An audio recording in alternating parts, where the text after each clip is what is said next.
Hi guys, today I'm going to be talking about friction. So another sort of physics lesson.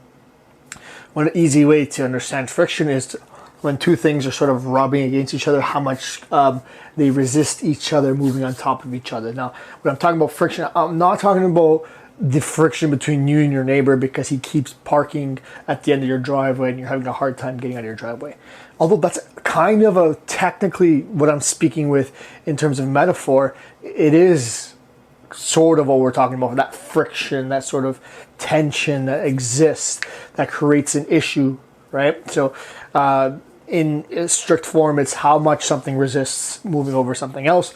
What I want you guys to look at is an example in real life. So not having energy to get off the couch, right? So there's that friction that it's keeping you from getting started.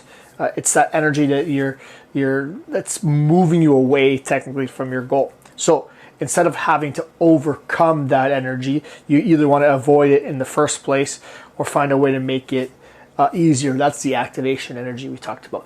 But there is points of friction in your life, like perhaps your significant other who's perhaps working in the opposite direction to your goal. So that's another technical form of friction. So what I want you to do is start to consider, reflect different aspects of your life that might create friction towards moving towards your goal.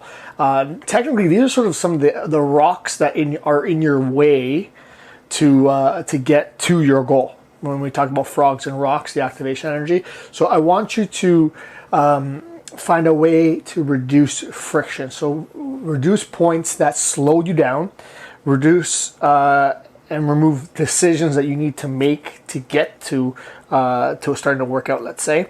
And I want you to think about ways that you can overcome inertia and friction and get some momentum. So the least amount of things that are sort of pulling you in the opposite direction, the better. Set up your habits so you're not going straight to the couch after dinner or work or something.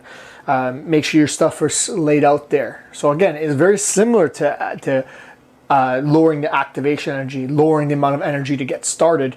You also want to remove things from your way and try to rework your environment so that there's not sort of friction keeping you from moving.